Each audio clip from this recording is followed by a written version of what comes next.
ഇന്നലെ നടന്ന khadi board LDC mains എക്സാമിന്റെ മാത്സ് ആൻഡ് മെന്റബിലിറ്റി പാർട്ടിൽ ചോദിച്ച 10 ചോദ്യങ്ങളും അവയുടെ ഉത്തരങ്ങളും.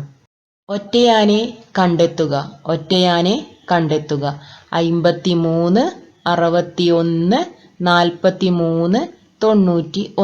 അപ്പൊ ഇങ്ങനെ നോക്കിയാലും നമുക്ക് മനസ്സിലാവൂല അല്ലെ, കൂട്ടിയാലൊന്നും വ്യത്യാസമായിട്ട് വരുന്നുണ്ടോ? 53 പിന്നെ അതിനെ കൂടിയിട്ടാണ് 61 തന്നെ, പിന്നെ കുറഞ്ഞിട്ട് വന്നു, പിന്നെ കൂടിയിട്ടൊക്കെ വന്നു. അപ്പോൾ ഡിഫറൻസ് അല്ല.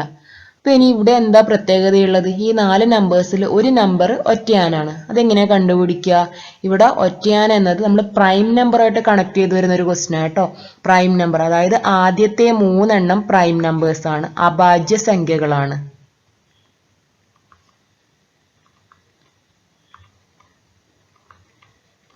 ആദ്യത്തെ 3 എണ്ണം അഭാജ്യ സംഖ്യകളാണ്.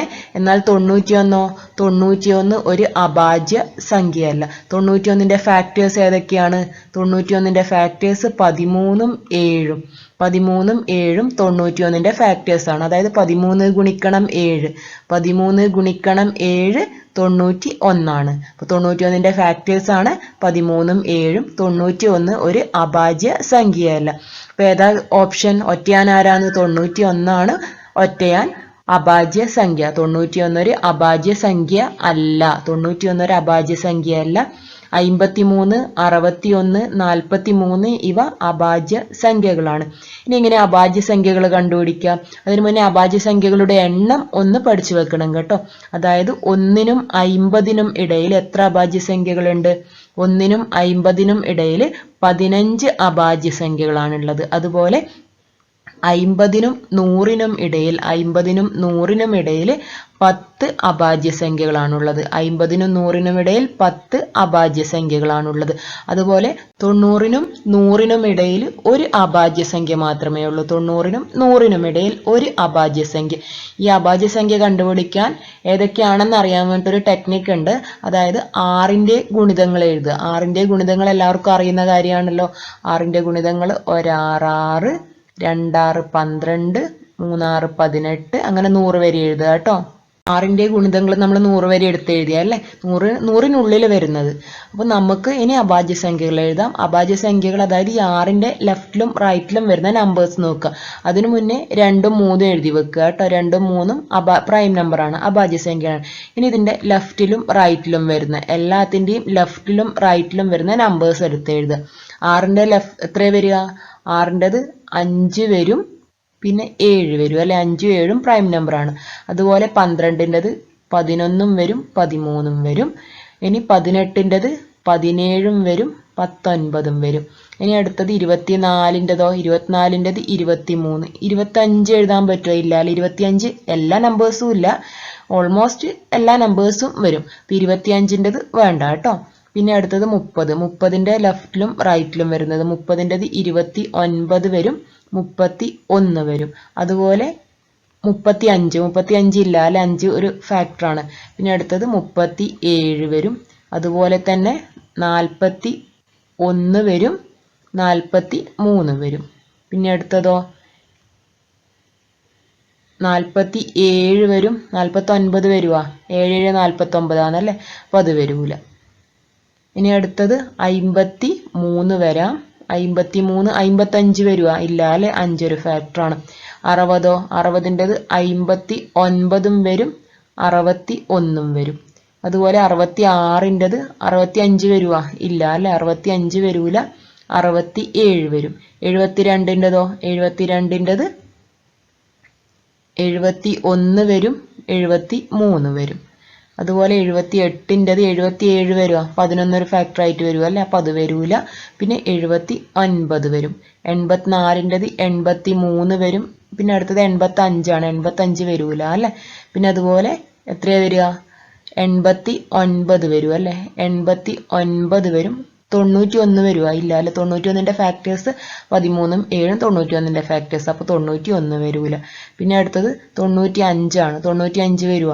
ഇല്ല അല്ലെ, 95 5 ഒരു ഫാക്ടറായി. പിന്നെ അടുത്തത് 97. 97. ഇതൊക്കെയാണ് പ്രൈം നമ്പേഴ്സ് വരുന്നത്. ഇനി നമുക്ക് എണ്ണി നോക്കാം അല്ലെ, 50 വരെ എത്ര പ്രൈം നമ്പേഴ്സ് ഉണ്ട് എന്ന് എണ്ണി നോക്കാം.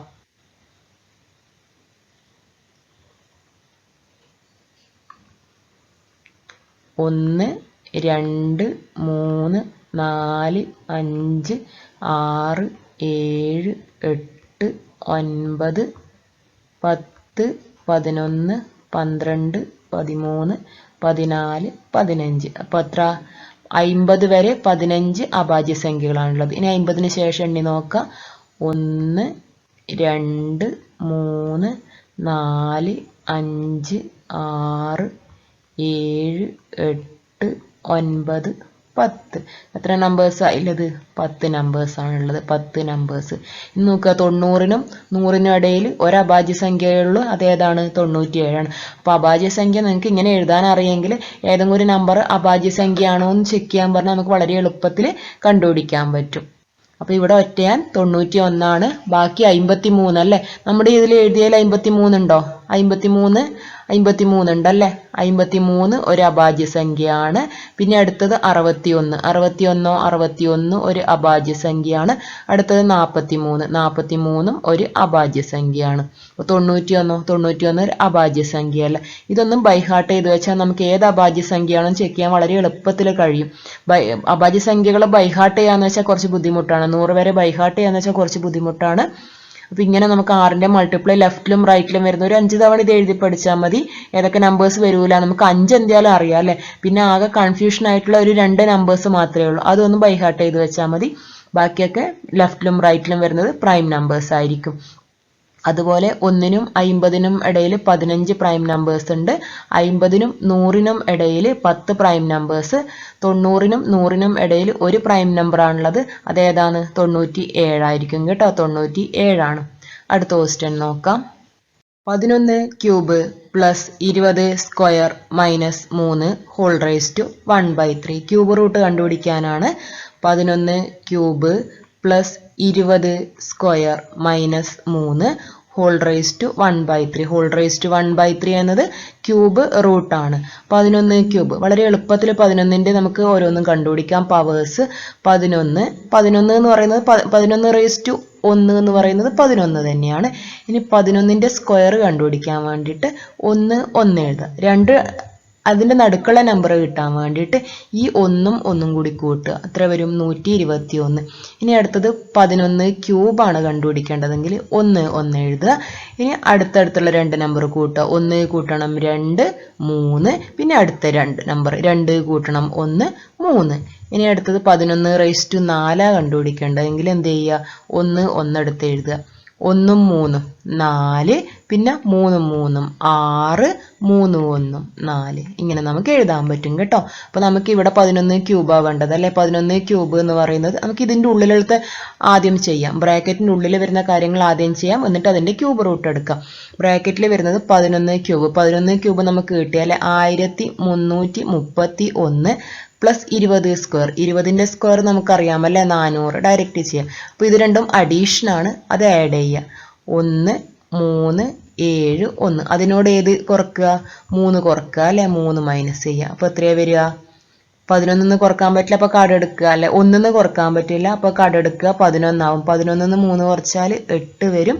അപ്പോൾ ഇവിടെ 2 വരും. 7 1 കിട്ടിയല്ലേ? ഇനി നമുക്ക് ഇതിൻ്റെ ക്യൂബ് റൂട്ടാണല്ലോ കണ്ടുപിടിക്കേണ്ടത്. അതിനൊന്ന് പ്രൈം ഫാക്ടറൈസേഷൻ ചെയ്യാം. 1728 പ്രൈം ഫാക്ടറൈസേഷൻ ചെയ്തതിനെ കൊണ്ട് ചെയ്യാം. 2 അല്ലേ? 2 8 2 16 6 2 12 4 2 8. വീണ്ടും നമുക്ക് 2ൽ ചെയ്യാം. 4 2 8 എത്ര വരും? 3 2 6 2 2 4. വീണ്ടും 2 ചെയ്യാം അല്ലേ? 2 ചെയ്യുമ്പോൾ 2 2 4 1 2 2 6 2 12. വീണ്ടും 2 ചെയ്യാം. 1 2 2 ഒന്നിലില്ല. അപ്പോൾ 0 കൊടുക്കുക. 8 2 16. വീണ്ടും നമുക്ക് 2ൽ ചെയ്യാം. 5 2 10 എത്ര വരും? 4 2 8. വീണ്ടും 2ൽ ചെയ്യാം. എത്ര വരും? 2 2 4 7 2 14 അല്ലേ? ഇനി നമുക്ക് 2 ചെയ്യാൻ കഴിയില്ല. തൊട്ടടുത്തത് 3 വരും. 9 3 3. പിന്നെ 3 ചെയ്യുമ്പോൾ 1 വരും. കഴിഞ്ഞു. അപ്പോൾ നമുക്കിവിടെ എങ്ങനെ എഴുതാം? 2ന്റെ പവേഴ്സ് എത്ര എണ്ണം ഉണ്ട്? 2 എത്ര എണ്ണം വന്നു? ഇവിടെ 2 എത്ര എണ്ണം വന്നു? 1 2 3 4 5 6. അതായത് നമുക്ക് 1728 എങ്ങനെ എഴുതാം? 2 റേസ് ടു 6 അല്ലേ? ഇൻറ്റു 3 എത്ര പ്രാവശ്യം? 3 തവണ. ഹോൾ റേസ്റ്റ് 1/3 ആണല്ലോ കണ്ടുപിടിക്കേണ്ടത്. ഹോൾ റേസ്റ്റ് 1/3. ഈ 6നെ ഞാൻ 2 × 3 എന്ന് എഴുതുക കേട്ടോ. ഇവിടെ 3 ആണ്, ക്യൂബ് റൂട്ടാണ് കണ്ടുപിടിക്കേണ്ടത്. അതുകൊണ്ട് 6നെ ഞാൻ 2 × 3 എന്ന് എഴുതുക. 2 × 3 ഇൻറ്റു നമ്മുടെ 3 ക്യൂബ് ഹോൾ റേസ്റ്റ് 1/3. അപ്പോൾ 2ന്റെ പവറിൽ 3 ഉണ്ട്, 3ന്റെ പവറിൽ 3 ഉണ്ട്. 3 കോമൺ ആണല്ലോ, അപ്പം 3 നമുക്ക് ഔട്ട് സൈഡ് എടുക്കാം. 2 സ്ക്വയർ ഇൻറ്റു 3 ഹോൾ ക്യൂബ്, പിന്നെ നമ്മുടെ ഹോൾ റേസ്റ്റ് 1/3. ഇനി ഇവിടെ ഈ 3യും 3യും ക്യാൻസൽ ചെയ്ത് പോകും അല്ലേ. ബാക്കി വരിക 2 സ്ക്വയർ ഇൻറ്റു 3. 2 സ്ക്വയർ എന്ന് പറയുമ്പോൾ 4 ആണ്. 4 × 3 15. അടുത്ത നമ്പർ കണ്ടുപിടിക്കാനാണ്. 3, 8, 15, 24. അങ്ങനെയാണെങ്കിൽ അടുത്ത നമ്പർ. അപ്പോൾ 3നോട് എത്ര കൂട്ടിയാലും 8 കിട്ടുക? 3 കൂട്ടണം 5 അല്ലേ. 3 കൂട്ടണം 5 8. ഇനി 8നോട് എത്ര കൂട്ടിയാലാണ് 15 കിട്ടുക? 7 അല്ലേ. 7 15. അടുത്തത് 15നോട് എത്ര കൂട്ടിയാലാണ് 24 കിട്ടുക? 9 അല്ലേ. 9 24 എന്ന് വരും. അപ്പോൾ ഇവിടെ ഈ 5 ഇതിന് എന്തെങ്കിലും പ്രത്യേകതയുണ്ടോ? 5 7 9. അടുത്തത് എത്രയായിരിക്കും വരിക? ഓഡ് നമ്പേഴ്സാണ് വരുന്നത് അല്ലേ. അടുത്തത് 11 ആയിരിക്കും വരിക. 11. അപ്പോൾ ഇതിനോടാണ് 24നോട് 11 കൂട്ടുക. 24നോട് 11 കൂട്ടിയാൽ 35. അപ്പോൾ 35 ആയിരിക്കും ആൻസർ വരിക. ഓപ്ഷൻ എ ആണ് കറക്റ്റ് ആൻസർ. അടുത്ത ക്വസ്റ്റ്യൻ നോക്കാം.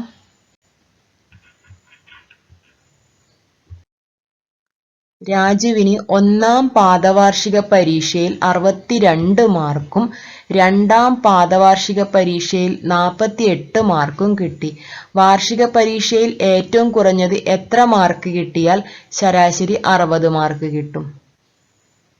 അപ്പോൾ വാർഷിക പരീക്ഷയിൽ എത്ര മാർക്ക് കിട്ടിയാൽ ശരാശരി 60 ആകുമെന്നാണ് ചോദ്യം. അതായത് 1ാം പാദവാർഷിക പരീക്ഷയിൽ 62, പിന്നെ അടുത്തതിൽ 48, പിന്നെ വാർഷിക പരീക്ഷ ഉണ്ടല്ലോ. ഈ വാർഷിക പരീക്ഷ ഇതിൻ്റെ ശരാശരി എത്ര കിട്ടണം? ഇതിൻ്റെ ശരാശരി എന്ന് പറയുമ്പോൾ എങ്ങനെയാണ് ചെയ്യുക? 3ഉം കൂടി കൂട്ടിയിട്ട് എത്ര കൊണ്ട് ഹരിക്കുക? 3 കൊണ്ട് ഹരിക്കുക. 3 കൊണ്ട് ഹരിക്കുമ്പോൾ എത്ര കിട്ടണം? 60 കിട്ടണം. അങ്ങനെയാണെങ്കിൽ ഈ വാർഷിക പരീക്ഷയിൽ വരുന്ന മാർക്ക് എത്രയാണെന്നാണ് കണ്ടുപിടിക്കേണ്ടത്. വളരെ സിമ്പിളായിട്ട് സോൾവ് ചെയ്യുക അല്ലേ. ലെഫ്റ്റിൽ നിന്ന് 3നെ ലെഫ്റ്റിൽ നിന്ന് റൈറ്റിലേക്ക് എടുക്കുമ്പോൾ ഡിവിഷൻ ഉള്ളത് മൾട്ടിപ്ലിക്കേഷൻ ആകും. അപ്പോൾ ഇവിടെ 62 + 48 പ്ലസ് നമുക്ക് കണ്ടുപിടിക്കേണ്ട വാർഷിക പരീക്ഷയിലെ മാർക്ക്, അതിനെ എക്സ് എന്ന് എഴുതിയതാട്ടോ, സമം 3 ഗുണിക്കണം 60. 3 ഗുണിക്കണം 60 180 വരും. അങ്ങനെയാണ് നമുക്ക് ഈ എക്സ് കണ്ടുപിടിച്ചൂടെ? എക്സ് എങ്ങനെ കണ്ടുപിടിക്കാം? 180 ഏത് കുറക്കുക? അല്ലേ 62 + 48 അത് കുറക്കുക. 62 + 48 എത്രയാണ് വരിക? 0 11 വരും അല്ലേ. അപ്പോൾ മൈനസ്, ലെഫ്റ്റിൽ നിന്ന് റൈറ്റിലേക്ക് പോകുമ്പോൾ പ്ലസ് ഉള്ളത് മൈനസ് ആകും, 110 വരും. അപ്പോൾ 180 110 കുറച്ചാൽ 70 ആണ് ആൻസർ വരുന്നത്. ഏതാണ്? ഓപ്ഷൻ ബി ആണ് കറക്റ്റ് ആൻസർ. 70 മാർക്ക്. ഇത് നമ്മുടെ ആവറേജിൽ വരുന്ന ഒരു ക്വസ്റ്റ്യൻ ആണ്. ശരാശരി, അതിൽ ശരാശരി എങ്ങനെയാണ് കണ്ടുപിടിക്കുക എന്ന് അറിഞ്ഞാൽ നമുക്ക് വളരെ എളുപ്പത്തിൽ ചെയ്യാൻ പറ്റും അല്ലേ. ശരാശരി കണ്ടുപിടിക്കുന്നത് തുക ബൈ എണ്ണാണ്. അപ്പോൾ ശരാശരി ഇവിടെ തന്നിട്ടുണ്ട്. ഇത് തന്നെ നമുക്ക് പല മെത്തേഡിൽ ചെയ്യാം കേട്ടോ. എനിക്കറിയാവുന്ന ഒരു മെത്തേഡ് ഞാൻ പറഞ്ഞു തന്നേ ഉള്ളൂ. നമുക്ക് 3-4 മെത്തേഡിൽ നമുക്കിത് ചെയ്യാൻ പറ്റും. പിന്നെ ഇക്വേഷനൊക്കെ വെച്ചിട്ട് വളരെ എളുപ്പത്തിൽ ചെയ്യാൻ പറ്റും. എങ്ങനെ വേണമെങ്കിലും നിങ്ങൾക്ക് ഈ മെത്തേഡ് തന്നെ ഫോളോ ചെയ്യണമെന്നില്ല. നിങ്ങൾക്ക് വേറെ ഏതെങ്കിലും മെത്തേഡ് അറിയാമെങ്കിൽ ആ മെത്തേഡ് ഫോളോ ചെയ്താൽ മതി കേട്ടോ. നമുക്ക് ആൻസർ കിട്ടിയാൽ മതി അല്ലേ, അത്രയേ വേണ്ടൂ. ഒബ്ജക്റ്റീവ് ടൈപ്പ് ആയതുകൊണ്ട് ആൻസർ മാത്രം കിട്ടിയാൽ മതി. അതിൻ്റെ വഴിക്ക് ഇമ്പോർട്ടൻസ് ഇല്ല. രാഹുൽ പടിഞ്ഞാറ് നിന്ന് കിഴക്കോട്ട് 5 കിലോമീറ്റർ സഞ്ചരിച്ചു. അപ്പോൾ പടിഞ്ഞാറ് ഒരു പോയിന്റ് മാർക്ക് ചെയ്യുക. പടിഞ്ഞാറിൽ നിന്ന് ഇതായിരിക്കും പടിഞ്ഞാറ്. ഈ ഒരു പോയിന്റിൽ നിന്ന് എത്ര കിലോമീറ്റർ? 5 കിലോമീറ്റർ. പടിഞ്ഞാറിൽ നിന്ന് കിഴക്കോട്ടേക്കാണ്, അപ്പോൾ ഇങ്ങോട്ടേക്ക് വരും അല്ലേ. പടിഞ്ഞാറിൽ നിന്ന് കിഴക്കോട്ടേക്ക് എത്ര കിലോമീറ്റർ സഞ്ചരിച്ചു? 5 കിലോമീറ്റർ സഞ്ചരിച്ചു. ഇനി എന്താ പറഞ്ഞിരിക്കുന്നത് അടുത്തത്? അവിടെ നിന്ന് വലത്തോട്ട് 3 കിലോമീറ്റർ, അതായത് വലത്തോട്ട് ഒരു 3 കിലോമീറ്റർ സഞ്ചരിച്ചു എന്നാണ് പറയുന്നത്. അവിടുന്ന് വലത്തോട്ട് 3 കിലോമീറ്റർ സഞ്ചരിച്ചു. വീണ്ടും ഇടത്തോട്ട് തിരിഞ്ഞ്, അവിടുന്ന് ഇടത്തോട്ട് തിരിഞ്ഞ് 4 കിലോമീറ്റർ എന്ന് പറയുമ്പോൾ ഇങ്ങനെ വരും അല്ലേ. അവിടുന്ന് ഇടത്തോട്ട് തിരിഞ്ഞ് 4 കിലോമീറ്റർ സഞ്ചരിച്ചു. പിന്നെ അവിടെ നിന്നിട്ട് വീണ്ടും തിരിഞ്ഞു. എങ്ങോട്ടേക്കാണ്? ഇടത്തോട്ടേക്ക്. അവിടെ ഇടത്തോട്ട് എന്ന് പറയുമ്പോൾ എങ്ങോട്ടാ വരിക? മുകളിലേക്ക് അല്ലേ. ഇടത്തോട്ടേക്ക് എത്ര കിലോമീറ്റർ സഞ്ചരിച്ചു? വീണ്ടും 3 കിലോമീറ്റർ സഞ്ചരിച്ചു. ഇടത്തോട്ട് 3 കിലോമീറ്റർ സഞ്ചരിച്ചു എങ്കിൽ രാഹുൽ തുടങ്ങിയ സ്ഥലത്തു നിന്നും ഇപ്പോൾ എത്ര കിലോമീറ്റർ അകലെയാണ്? തുടങ്ങിയ സ്ഥലത്തു നിന്നും, അത് തുടങ്ങിയ സ്ഥലം ഇതാണ്, ഇവിടെ നിന്ന് ഇവിടെ വരെ എത്ര കിലോമീറ്റർ അകലെയാണ് രാഹുൽ എന്നാ കണ്ടുപിടിക്കേണ്ടത്. അപ്പോൾ എത്രയായിരിക്കും? 5ഉം 4ഉം 5ഉം 4ഉം എത്രയാണ് വരിക? 5ഉം 4ഉം 9. 9 കിലോമീറ്റർ അകലെയാണ് രാഹുൽ. തുടങ്ങിയ സ്ഥലത്ത് നിന്നും 9 കിലോമീറ്റർ അകലെയാണ് രാഹുൽ. ഓപ്ഷൻ ബി ആണ് കറക്റ്റ് ആൻസർ. ആ 3ഉം 3ഉം മൈനസ് ചെയ്ത് പോകും, അല്ലാതെ എടുക്കേണ്ട ആവശ്യമില്ല. അപ്പോൾ ഡയറക്റ്റ് നമ്മൾ ഡിസ്റ്റൻസ് എന്ന് പറയുമ്പോൾ നേർരേഖാ ദൂരമാണ് എടുക്കുക. നേർരേഖാ ദൂരമാണ് ഡിസ്റ്റൻസ് ആയിട്ട് എടുക്കുക. ഏറ്റവും കുറഞ്ഞ നേർരേഖാ ദൂരം നോക്കുക കേട്ടോ. 0.36 ഗുണിക്കണം 6.25 ഹരിക്കണം 0.5 ഗുണിക്കണം 0.5 ഗുണിക്കണം 0.06. ദശാംശ സംഖ്യകൾ എന്ന് പറയുന്ന ഒരു പാഠഭാഗമായിട്ട് കണക്ട് ചെയ്ത് വരുന്നൊരു ക്വസ്റ്റ്യൻ ആണ്. SCRT ടെക്സ്റ്റ് ബുക്കിൽ ഇതേ ടൈപ്പ് ക്വസ്റ്റ്യൻസ് കുറേ ചെയ്തിട്ടുണ്ട് കേട്ടോ. അപ്പോൾ ഇതിൻ്റെ വീഡിയോസ് എൻ്റെ ക്ലാസ്സിൽ അവൈലബിൾ ആണ്, വേണ്ടവർ പോയിട്ട് കാണുക കേട്ടോ. 10-14 വീഡിയോസ് ഇട്ടിട്ടുണ്ട്. അപ്പോൾ അതിൽ മൾട്ടിപ്ലിക്കേഷൻ, അഡീഷൻ, സബ്ട്രാക്ഷൻ, ഡിവിഷൻ, അതുപോലെ റെക്കറിംഗ് ഫോംസ് എല്ലാത്തിൻ്റെയും ഡീറ്റെയിൽഡ് ക്ലാസ് അവൈലബിൾ ആണ്. 0.36 into 6.25 divided by 0.5 into 0.5 into 0.06. അപ്പോൾ ഇങ്ങനെ വന്നിട്ടുണ്ടെങ്കിൽ ദശാംശ സംഖ്യകൾ എത്ര എണ്ണമാണ് ഉള്ളത് എന്ന് എണ്ണി നോക്കുക. ദശാംശ ഭാഗം മാത്രം നോക്കിയാൽ മതി, പൂർണ്ണസംഖ്യയുടെ പാർട്ട് നോക്കേണ്ട ആവശ്യമില്ല. അപ്പോൾ ന്യൂമറേറ്റർ നോക്കുക അല്ലേ. ന്യൂമറേറ്റർ 36, അപ്പോൾ 2 ദശാംശ സ്ഥാനം 6.25 2 ദശാംശ സ്ഥാനം. അപ്പോൾ ടോട്ടൽ എത്ര ദശാംശ സ്ഥാനം വന്നു? 4 ദശാംശ സ്ഥാനം വന്നു. ഇനി ഛേദത്തിൽ നോക്കുക. 5 1.5 1.06 2. അപ്പോൾ ടോട്ടൽ എത്ര എണ്ണം വന്നു? 1 കൂട്ടണം 1 കൂട്ടണം 2. അപ്പോൾ ടോട്ടൽ 4 ദശാംശ സ്ഥാനം വന്നു. അംശത്തിലും 4 ഛേദത്തിലും 4 ഈക്വൽ ആണല്ലോ. അങ്ങനെ അംശത്തിലും ഛേദത്തിലും ദശാംശ സ്ഥാനങ്ങളുടെ എണ്ണം തുല്യമാണെങ്കിൽ നമുക്ക് ആ ദശാംശ സ്ഥാനങ്ങളൊക്കെ കളഞ്ഞിട്ട് നമ്പേഴ്സ് മാത്രം എടുത്തെഴുതാൻ പറ്റും. അപ്പോൾ ഇവിടെ നമ്പേഴ്സ് ഏതൊക്കെയാണ്? 36 വരും അല്ലേ. 36 ഗുണിക്കണം 625 ഹരിക്കണം 5 ഗുണിക്കണം 5 ഗുണിക്കണം 6. ഇനി ഇത് സിംപ്ലിഫൈ ചെയ്താൽ മതി. നമുക്ക് 5നെയും 625നെയും ചെയ്യാം അല്ലേ. 1 5 5, ബാക്കി 1 വരും അല്ലെ, 12 ആകും. 2 5 10, പിന്നെ ഒരു 2 ഉണ്ടാവും. 5 5 25. വീണ്ടും ഈ 5ഉം 125ഉം ചെയ്യാം. എത്ര വരും? 2 5 10, 5 5 25. അതുപോലെ 6 36ഉം ചെയ്യാം അല്ലെ. 6 6 36. അപ്പോൾ നമുക്ക് ഗുണിക്കേണ്ടത് 6 ഗുണിക്കണം 25 ആണ് കിട്ടുക അല്ലെ. 6 ഗുണിക്കണം 25 എത്രയാണ് വരിക? 30 150 വരും അല്ലേ. 150. അപ്പോൾ ഏതാണ്? ഓപ്ഷൻ സി ആണ് കറക്റ്റ് ആൻസർ. 150. ഡയറക്റ്റ് സിംപ്ലിഫൈ ചെയ്യാനേ ഉള്ളൂ കേട്ടോ.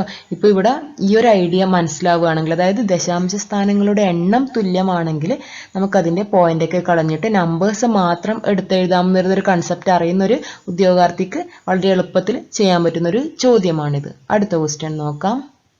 ആനന്ദിൻ്റെ അച്ഛൻ്റെ സഹോദരിമാരാണ് രാഖിയും രേണുവും. അപ്പോൾ ആനന്ദിൻ്റെ അച്ഛൻ അല്ലേ. ആനന്ദിൻ്റെ അച്ഛൻ്റെ സഹോദരിമാരാണ് ആരൊക്കെ? രാഖി, രേണു. അപ്പം ഇത്രയും ക്ലിയർ ആണല്ലോ. ആനന്ദിൻ്റെ അച്ഛൻ്റെ സഹോദരിമാരാണ് രാഖി, രേണു. ഇനി രാഖിയുടെ അമ്മയുടെ ഒരേ ഒരു മകന്റെ ഭാര്യയാണ് നിഷ എന്ന്. അപ്പോൾ മകൻ ആരാണെന്ന് നോക്കാം. രാഖിയുടെ അമ്മയുടെ ഒരേ ഒരു മകൻ, അതായത് രാഖിയുടെ അമ്മയുടെ ഒരേ ഒരു മകൻ എന്ന് പറയുമ്പോൾ രാഖിയുടെ സഹോദരൻ ആരാണ്? ആനന്ദിൻ്റെ അച്ഛനല്ലേ. ആനന്ദിൻ്റെ അച്ഛനാണ്.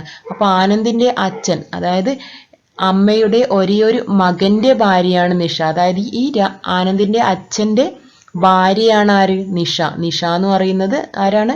നിഷ ഭാര്യയാണ്. നിഷ എന്താ വരിക? ഭാര്യയാണ് അല്ലെ. ആരുടെ ഭാര്യയാണ്? ആനന്ദിൻ്റെ അച്ഛൻ്റെ ഭാര്യയാണ് നിഷ. അപ്പോൾ ആനന്ദും നിഷയും തമ്മിലുള്ള കണക്ഷൻ എന്താണ്? അതായത് നിഷയുടെ മകനാണ് ആനന്ദ്. അതായത് ആനന്ദ് നിഷയുടെ മകനാണ്.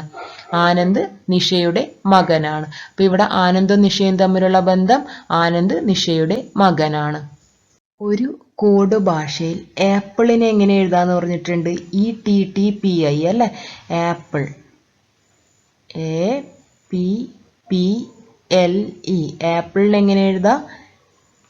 EPPLE TTPI എന്ന് എഴുതാന്ന് പറഞ്ഞിട്ടുണ്ട്. അങ്ങനെയാണെങ്കിൽ ഓറഞ്ചിനെ എങ്ങനെ എഴുതാന്ന് കണ്ടുപിടിക്കേണ്ടത്. അപ്പൊ ആപ്പിളും ഈ ഫസ്റ്റത്തെ രണ്ട് വേർഡ് തമ്മിലുള്ള കണക്ഷൻ ഒന്ന് നോക്കാം അല്ലെ. എ കഴിഞ്ഞിട്ട് ABCDE എത്രയാണ് വരുന്നത്? ABCDE. ഫോർത്ത് വൺ ആണ് ഇ വരുന്നത് അല്ലെ, ഫോർത്ത് വൺ. അതുപോലെ പി കഴിഞ്ഞിട്ടോ PQRST. ഫോർത്ത് വൺ ആണ് ടി വരുന്നത് അല്ലെ, അടുത്തതും fourth one.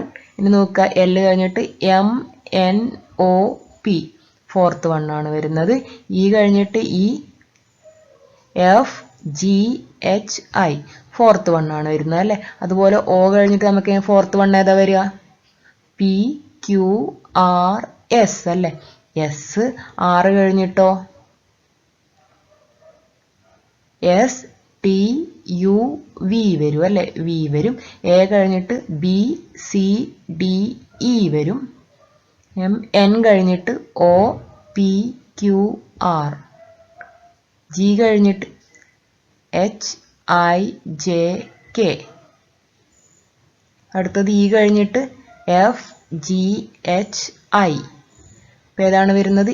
SVERKI. SVERKI. Option A ആണ് കറക്റ്റ് ആൻസർ. 60 km/മണിക്കൂർ സ്പീഡിൽ സഞ്ചരിക്കുന്ന 200 മീറ്റർ നീളമുള്ള ഒരു ട്രെയിൻ വഴിയരികിൽ നിൽക്കുന്ന ഒരു വ്യക്തിയെ കടന്നുപോകാൻ എത്ര സമയം വേണം? ഡയറക്റ്റ് ക്വസ്റ്റൻ ആണല്ലേ. സമയം എങ്ങനെ കണ്ടുപിടിക്കുക? സമയം സമം ആകെ സഞ്ചരിച്ച ദൂരം ബൈ വേഗത.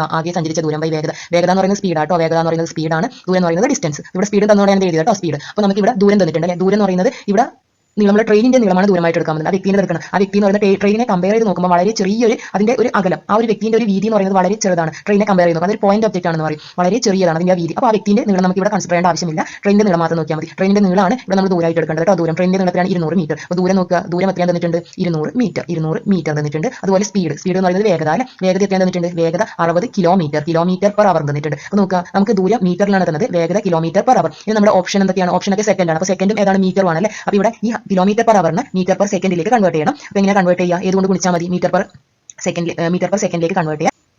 60 ഗുണിക്കണം 5/18 ചെയ്താൽ മതി കേട്ടോ. 60 ഗുണിക്കണം 5/18. ഇതിനെ സിംപ്ലിഫൈ ചെയ്യേണ്ട ലാസ്റ്റ് നമുക്ക് ചെയ്യാം. അപ്പോൾ ഇത് 3 മീറ്റർ പെർ സെക്കൻഡ് എന്ന് കിട്ടി. Metre per second. അപ്പോൾ km/h നമ്മുടെ ഓപ്ഷന്റെ സെക്കൻഡ് തന്നതുകൊണ്ടാണ് ഇങ്ങനെ കൺവേർട്ട് ചെയ്തത്. 60 ഗുണിക്കണം 5/18 മീറ്റർ പെർ സെക്കൻഡ്. ഡയറക്റ്റ് നമുക്ക് സമയം കണ്ടുപിടിക്കാം. സമയം സമം ദൂരം 200 ആണ് അല്ലേ. 200 ബൈ വേഗത, അതായത് 60 ഗുണിക്കണം 5/18 എന്താകും? മുകളിലേക്ക് പോകും അല്ലെ, ഇൻറ്റു 18. ഇതിനെ സിംപ്ലിഫൈ ചെയ്യാം. 0 ക്യാൻസൽ. 6ഉം 18 എത്ര വരും? 3 6 18. അതുപോലെ 5ഉം 20ഉം ചെയ്യാം. 4 5 20 വരും. അപ്പോൾ 4 ഗുണിക്കണം 3 12. 12 സെക്കൻഡ് ആയിരിക്കും ടൈം. എത്രയാണ് ടൈം വരിക? ഓപ്ഷൻ ബി ആണ് 12 സെക്കൻഡ്. 15 സെന്റിമീറ്റർ ആരമുള്ള ഒരു ലോഹഗോളത്തെ ഉരുക്കി എന്ന് പറയുമ്പോൾ അവിടെ എന്തായിരിക്കും? വ്യാപ്തം അല്ലെ. എന്തെങ്കിലും സാധനം നിറക്കുക, വെള്ളം നിറക്കുക, ഉരുക്കുക, അങ്ങനെയൊക്കെ പറയുമ്പോൾ വ്യാപ്തമാട്ടോ കണ്ടുപിടിക്കേണ്ടത്. ലോഹഗോളത്തെ ഉരുക്കി. അപ്പോൾ ലോഹഗോളത്തെ ഉരുക്കി എന്ന് പറയുന്നത് അതിന്റെ വ്യാപ്തം അല്ലെ. ലോഹഗോളത്തെ ഉരുക്കിയിട്ട് 27 തുല്യ വലിപ്പമുള്ള ചെറുഗോളങ്ങളാക്കി. അപ്പോൾ ആ വലിയ ഗോളത്തെ ഉരുക്കിയിട്ട് 27 തുല്യ വലിപ്പമുള്ള ചെറുഗോളങ്ങളാക്കി. ചെറുഗോളത്തിന്റെ ആരം എത്രയായിരിക്കും? ആരമാണ് കണ്ടുപിടിക്കുക. അപ്പോൾ ഇവിടെ ഉരുക്കുക എന്ന് പറയുമ്പോൾ അതിന്റെ വ്യാപ്തമായിരിക്കും വരിക അല്ലെ. ഗോളത്തിന്റെ വ്യാപ്തം എങ്ങനെ കണ്ടുപിടിക്കുക? ഗോളത്തിന്റെ വ്യാപ്തം സമം 4/3 πr³ ആണ് വരുന്നത്. 4/3 πr³. അപ്പോൾ വലിയ ഗോളത്തിന്റെ വ്യാപ്തം എത്രയായിരിക്കും? വലിയ ഗോളത്തിന്റെ വ്യാപ്തം 4/3 πr³. r എന്ന് പറയുമ്പോൾ ആരാണ്? വലിയ ഗോളത്തിന്റെ ആരം 15 ആണ്. 15³ ഈ വ്യാപ്തമുള്ള സാധനത്തെ 27 തുല്യ വലിപ്പമുള്ള ചെറുഗോളങ്ങളാക്കി. അതായത് ആ 27 ഗോളത്തിന്റെ വ്യാപ്തം എന്ന് പറയുന്നത് ഈ വലിയ ഗോളത്തിന്റെ വ്യാപ്തത്തിന് തുല്യമായിരിക്കും. 27 ഗോളത്തിന്റെ വ്യാപ്തം എങ്ങനെ കണ്ടുപിടിക്കാം? 27 ഗുണിക്കണം 4/3 πr³. r ഇവിടെ വ്യത്യാസമായിട്ട് മാറും അല്ലെ. ചെറിയ ഗോളാണ്. അപ്പോൾ ചെറിയ ഗോളത്തിന്റെ റേഡിയസ് വ്യത്യസ്തമായിരിക്കും. അപ്പോൾ നമുക്ക് അതിനെ r³ തന്നെ എടുക്കാം. ഈ r ആണ് കണ്ടുപിടിക്കേണ്ടത്. അപ്പോൾ ലെഫ്റ്റിലും റൈറ്റിലും സിംപ്ലിഫൈ ചെയ്താൽ ലെഫ്റ്റിലും റൈറ്റിലും കോമൺ ആയിട്ട് വരുന്ന ടേംസ് ഒക്കെ ഒഴിവാക്കിയാൽ 4/3 ഉണ്ട് ക്യാൻസൽ, ഉണ്ട് ക്യാൻസൽ. ഇനി 15³ സമം 27 ഗുണിക്കണം r³ എന്ന് വരും. 27 ഗുണിക്കണം r³. അപ്പോൾ ഇവിടെ നമുക്ക് r³ എങ്ങനെ എഴുതാം? r³ എന്ന് പറയുന്നത് 15³ / 27 എന്ന് പറയുന്നത് 3³ ആണ് അല്ലേ. അതായത് 15/3 അതായത് 15/3 ഹോൾ ക്യൂബ് എന്ന് വരും. 15/3 എന്ന് പറയുന്നത് 5 ആണ് അല്ലേ. 5³ r³ എന്ന് പറയുന്നത് 5³ ആണ്. അങ്ങനെയാണെങ്കിൽ r എന്ന് പറയുന്നത് 5 സെന്റിമീറ്റർ ആയിരിക്കും. ചെറിയ ഗോളത്തിന്റെ ആരം 5 സെന്റിമീറ്റർ ആയിരിക്കും.